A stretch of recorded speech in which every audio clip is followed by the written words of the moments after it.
জয়ের লক্ষ্য পরিবর্তনের সংকল্প।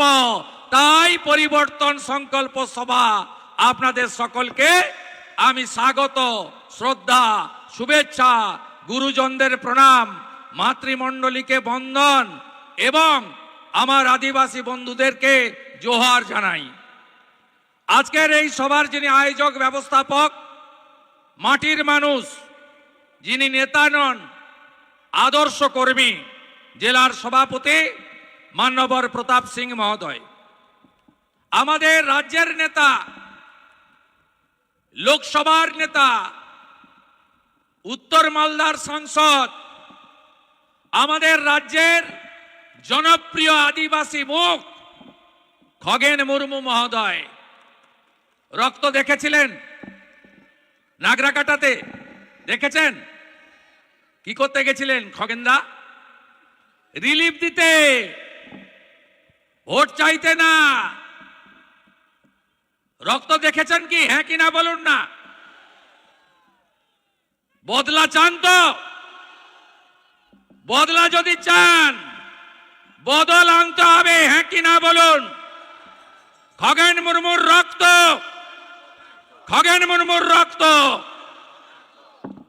উপবিষ্ট রায়গঞ্জের তরুণ বিধায়ক, তরুণ সাংসদ, কাজের মানুষ ভাতৃপ্রতিম কার্তিক পাল মহোদয়, আমাদের বিভাগ কনভেনার জনপ্রিয় সংগঠক শঙ্কর চক্রবর্তী, রাজ্য কমিটির সম্পাদক অতি জনপ্রিয় নেতা আমার সাথী এমএলএ গোপালচন্দ্র সাহা, যিনি ঈশ্বরের পরম করুণায় আমাদের মধ্যে আছেন, যাকে গুলি করা হয়েছিল, আমাদের তরুণ নেতা, রাজবংশী নেতা এমএলএ ভাই চিন্ময় দেব বর্মন, আমাদের এসটি মোর্চার রাজ্যের সভাপতি, আমার সাথী এমএলএ, টু টার্মের এমএলএ জুয়েল মুর্মুজি, আমাদের উত্তরবঙ্গের কো ইনচার্জ গোবিন্দচন্দ্র মণ্ডল, রাজ্য ওবিসি মোর্চার সভাপতি প্রবীণ নেতা অজিত দাস, আমাদের অন্যতম জেলা নেতৃত্ব কৃষ্ণা সরকার, শ্রীমতী বীণা কীর্তনিয়া,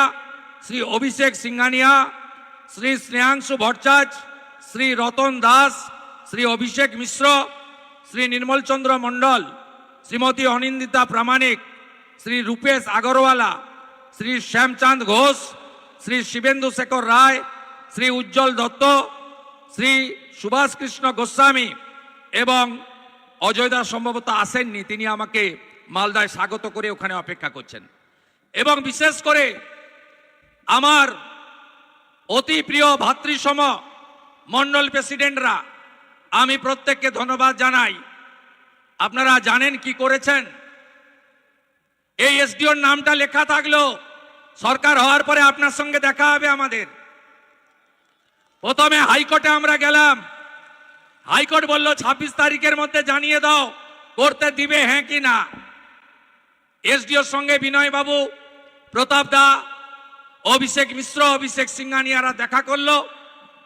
এসডিও বলল আমি পারমিশন দিয়ে দেব, শুধু লিখে দিয়ে যান 1টা থেকে 3টে সভা হবে।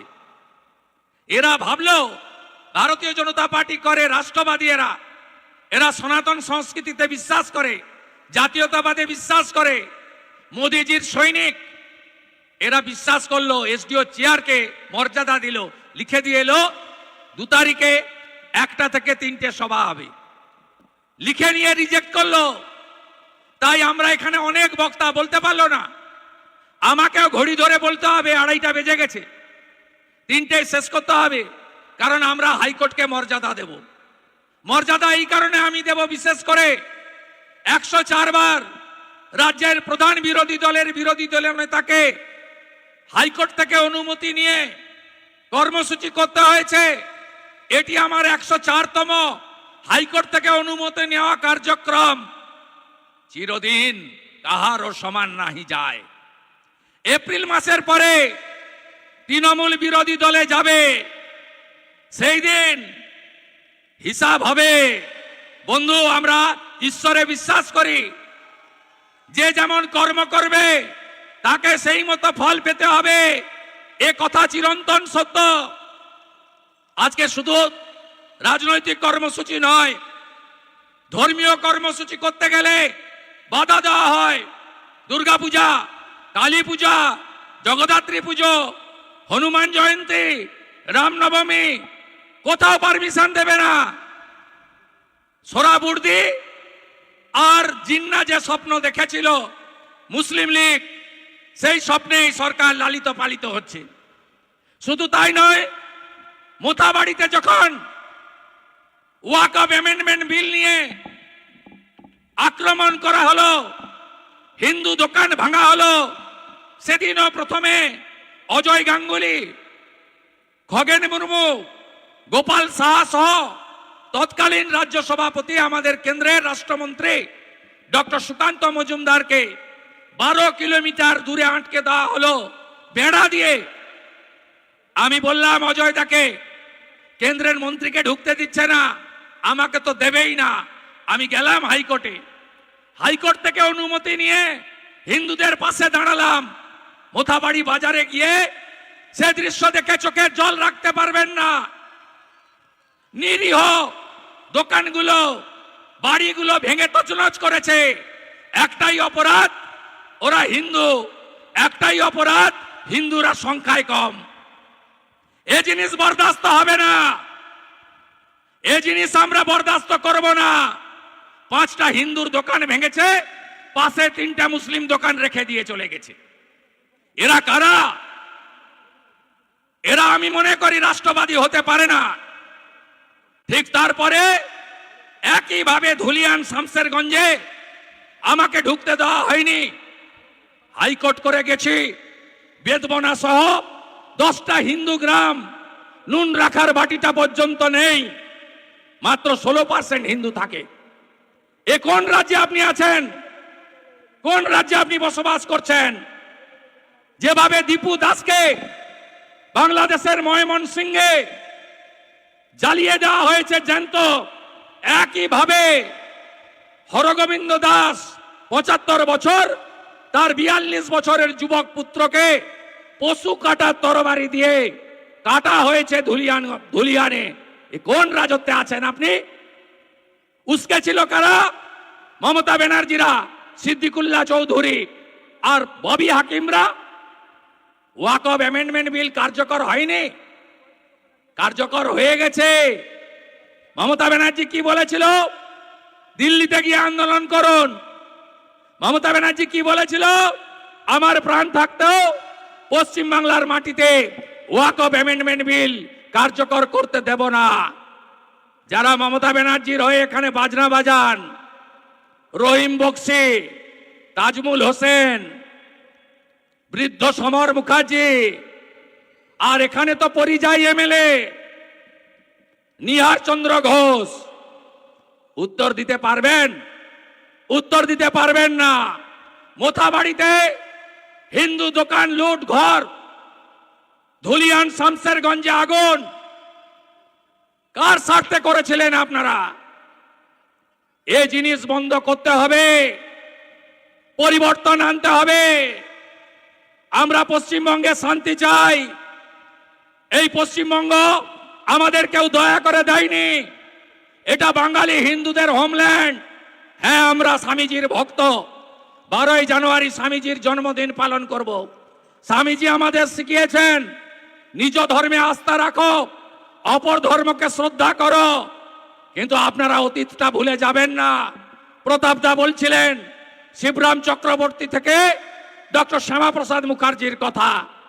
1947-এ দেশ ভাগের আগে মোহাম্মদ আলী জিন্না ইংরেজের কাছে, কংগ্রেসের তৎকালীন নেতাদের কাছে বলেছিলেন, কলকাতা সহ অবিভক্ত বাংলাকে আমাকে দিতে হবে পাকিস্তানে। রুখে দাঁড়ালেন দুজন, একজন ডক্টর শ্যামাপ্রসাদ মুখার্জি, আরেকজন ভারত সেবাশ্রম সংঘের প্রতিষ্ঠাতা স্বামী প্রণবানন্দ। তারা বললেন আমরা বাঙালি হিন্দু বেশি থাকি, পশ্চিমবঙ্গ দেব না। ইংরেজরা বলল আইনসভাতে যাও, ভোট করো, বেশিরভাগ যার দিকে আমরা সেই সিদ্ধান্ত নেব। ডক্টর শ্যামাপ্রসাদ মুখার্জি